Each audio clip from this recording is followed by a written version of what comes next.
Hello everyone आपनालोक सकलोके Manika Medhi YouTube चेनेलলৈ स्वागतम জনাইছো। आशा करूँ आपनालोक सकलोৱে ভালে কুশলে আছে আৰু লগতে আমিও ভালে ভালে আছো। তো চাওকচোন আজি এটা নতুন ব্যঞ্জন লৈ আহিছো, বতৰৰ নতুন পাচলি আৰু মাছৰ আঞ্জা এখন। গতিকে ভিডিওটো স্কিপ নকৰি শেষলৈ চাব বুলি আশা কৰিলো। তো আহক আৰম্ভ কৰো বনাবলৈ।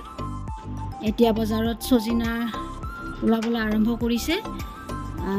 সজিনা সাধাৰণতে চ'ত আৰু বহাগ মাহৰ সময়ছোৱাতে পোৱা যায়। আমাৰ এইফালে এতিয়া নতুনকৈ ওলাবলৈ আৰম্ভ কৰিছে, তাকে বজাৰৰ পৰা আনি পেলাই এয়া মাছৰ লগত এখন আঞ্জা বনাবলৈ চেষ্টা কৰিছোঁ। এয়া চাওকচোন, প্ৰথমতে মই বজাৰৰ পৰা সজিনাৰ পৰা এনেদৰে বাকলি বা চুচখিনি পেলাই দিবলৈ চেষ্টা কৰিছোঁ। আপোনালোকৰ ভাষাত কি বুলি কয়? আমি সাধাৰণতে আমাৰ ভাষাত আমি সজিনাৰ এইবোৰ চচ বুলি কওঁ। কমেণ্টত জনাবচোন আপোনালোকে কি বুলি কয়। আৰু এতিয়া মই এইখিনি এনেদৰে এৰুৱাই ল'ম। এৰুৱাই লৈ পেলাই চাওকচোন ভালদৰে ধুই ল'ম। এয়া এনেকৈ গোটেইখিনি সজিনা মই এৰাই ল'ম। আচলতে সদায় সজিনা আমি ঘৰলৈ আনিলে সৰিয়হেৰে চচ্চৰি বনাই খাওঁ। আজি অকণমান মাছ দি পেলাই বেলেগকৈ বনোৱা হ'ল, তাকে ভাবিলোঁ ৰেচিপিটো আপোনালোকৰ লগত শ্বেয়াৰ কৰোঁ আৰু ভিডিঅ'টো আপোনালোকে শেষলৈ চাব বুলি আশা কৰিলোঁ। আৰু লগতে লাইক কমেণ্ট আৰু ছাবস্ক্ৰাইব কৰি দিব, যাতে আগলৈ নতুন নতুন ভিডিঅ'বোৰ আপোনালোকে পাই থাকে। আৰু এনেদৰে আটাইখিনি সজিনা মই বাকলিবোৰ এনেদৰে এৰুৱাই ল'ম। এয়া চাওকচোন, আচলতে সজিনা বেয়া পোৱা মানুহ প্ৰায় কমেই ওলাব। সকলোৱে আচলতে সজিনা খাই ভাল পায়। সজিনা কাৰ কিমান প্ৰিয় জনাবচোন মোৰ কমেণ্ট বক্সত। আৰু নতুন কিবা এনেকুৱা ৰেচিপি বিচাৰিলে আপোনালোকে মোক কমেণ্টত জনাব। এয়া চাওকচোন, মোৰ আটাইখিনি সজিনা কাটা হৈ গ'ল। আৰু এতিয়া ইয়াৰ লগত মই কেইটামান বিলাহী সংযোগ কৰি দিম। এয়া বিলাহীখিনি প্ৰথমতে মই ঠাৰিবোৰ এৰুৱাই লৈছোঁ, একেবাৰে ফ্ৰেছ বিলাহী। এয়া বিলাহীখিনি মই ঠাৰিবিলাক গুচাই এতিয়া পানীত ধুই ল'লোঁ। ভালকৈ ধুব লাগিব। চাওকচোন, মই বিলাহীখিনি এতিয়া ধুই ল'লোঁ। তাৰপিছত একেলগে কাটি ল'ম। এয়া বিলাহীখিনি মই এনেদৰে কাটি ল'লোঁ। এতিয়া আঞ্জাখনত দিয়াৰ কাৰণে মই মছলা ৰেডি কৰি ল'ম। মছলাৰ বাবে মই অকণমান আদা নহৰু ল'লোঁ, তাৰপিছত অকণমান সৰিয়হ ল'লোঁ। সৰিয়হখিনি ভালদৰে ধুই লৈ ইয়াতে মই মিক্সিত বহাই দিলোঁ। এতিয়া এইখিনি মই পেষ্ট কৰি ল'ম আৰু দুটা কেঁচা জলকীয়া দিছোঁ। জলকীয়া আচলতে মই কমকৈ ব্যৱহাৰ কৰোঁ। জলকীয়াটো আচলতে আপোনালোকৰ নিজৰ সোৱাদৰ ওপৰত নিৰ্ভৰ কৰিব, আপোনালোকে কিমান পৰিমাণৰ জলকীয়া খাব পাৰে। তো সেইমতে দিলেই হ'ল। মই আচলতে বেছি জ্বলা ব্যৱহাৰ নকৰোঁ, সেইকাৰণে মই অলপ কমকৈ জ্বলা দিছোঁ। এতিয়া মাছখিনিত মই নিমখ হালধি সানি ল'ম আৰু ইয়াত গেছত কেৰাহী এখন বহাই দি তেলখিনি গৰম হ'বলৈ দি পেলাই ইয়াতে মাছ দিলোঁ। মাছখিনি মই ভালকৈ ফ্ৰাই কৰি ল'ম। এয়া মাছবোৰ মই এডোখৰ এডোখৰকৈ দি গ'লোঁ। তাৰপিছত ভালকৈ ভাজি ল'ব লাগিব।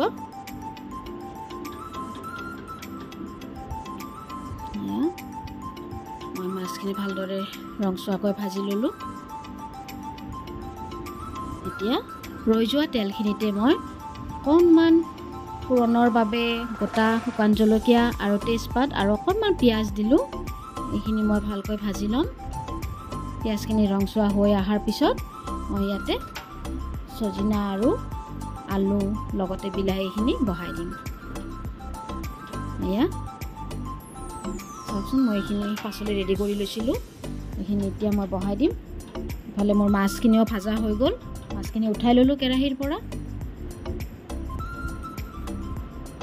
এয়া কেৰাহীত এতিয়া মই পিঁয়াজখিনি ৰংচোৱাকৈ ভাজি লৈ আলু বিলাহী আৰু সজিনাখিনি দি ল'ম। এইখিনি ভালকৈ ভাজি ল'ব লাগিব।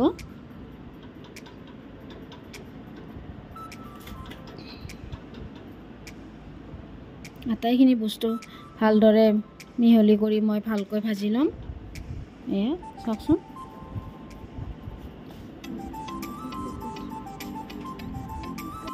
এয়া মই আটাইখিনি পাচলি ভালকৈ ভাজি ল'ম। এতিয়া তাত বিলাহীখিনি দি দিলোঁ, দি পেলাই সকলোখিনি পাচলি ভাল কৰি ভাজি ল'ব লাগিব। ইয়াতে অকণমান হালধি আৰু নিমখ দিম, নিমখৰ পৰিমাণটো সোৱাদ অনুসৰি দিব লাগিব। এয়া চাওকচোন ভালদৰে ভাজি ল'ম। তাৰপিছত মই পেষ্ট যিখিনি কৰি লৈছিলোঁ সৰিয়হ আৰু আদা নহৰুৰ পেষ্টখিনি মই ইয়াতে দি দিম। এয়া সেইখিনি দি পেলাই এতিয়া অকণমান সময় আৰু ভাজিব লাগিব।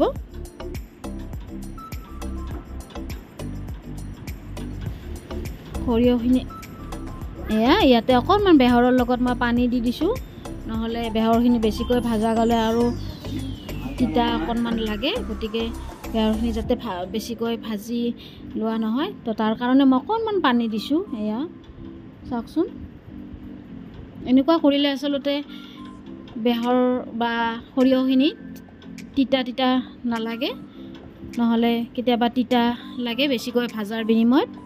তো এতিয়া মই অকণমান পানী দি দিছোঁ, পৰিমাণ মতে মই পানী দিছোঁ, যিখিনি আমাৰ আঞ্জাৰ বাবে দৰকাৰ হ'ব সেইখিনি পানী দি দিছোঁ। একেবাৰে গোটা কৰিব নালাগে, কাৰণ এয়া মাছৰ জোল হ'ব, তো তাৰ কাৰণে মই মাছৰ জোলৰ বাবে অকণমান পানী বেছিকৈ দিছোঁ। আমি সাধাৰণতে চৰচৰি বনালে অকণমান পানী কমকৈ দিওঁ, কিন্তু ইয়াতে যিহেতু মই মাছ দিম, মাছৰ লগত অকণমান জোল ভাৱ থাকিলে ভাল লাগে খাই পেলাই। এয়া এতিয়া মই মাছখিনি দি দিলোঁ, ভজা মাছখিনি এনেকৈ এডোখৰ এডোখৰকৈ দি গ'লোঁ। তাৰপিছত অকণমান সময় আৰু আঞ্জাখন বইল হ'বলৈ দিম।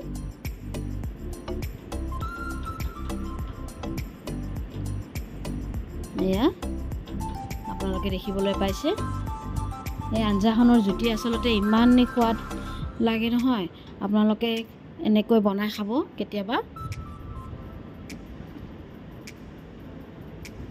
এতিয়া চাওকচোন মোৰ আঞ্জাখন সম্পূৰ্ণভাৱে উতল আহিবলৈ ধৰিছে। এয়া এয়া আঞ্জাখন মোৰ এতিয়া নমাবৰ হ'ব, ভালকৈ উতল আহিছে দেখিবলৈ পাইছে আপোনালোকে। এয়া চাওকচোন, মই গেছটো অফ কৰি দিলোঁ। এতিয়া আঞ্জাখন এনেদৰে বাতি এটাতকৈ নমাই ল'লোঁ। এয়া চাওক, দেখিবলৈ ইমান ধুনীয়া হৈছে। আপোনালোকে নিজে মোৰ মানুহজনৰ মুখৰ পৰা শুনকচোন কেনেকুৱা হৈছে খাবলৈ, তেখেতে জনাব। টেষ্টি হৈছে?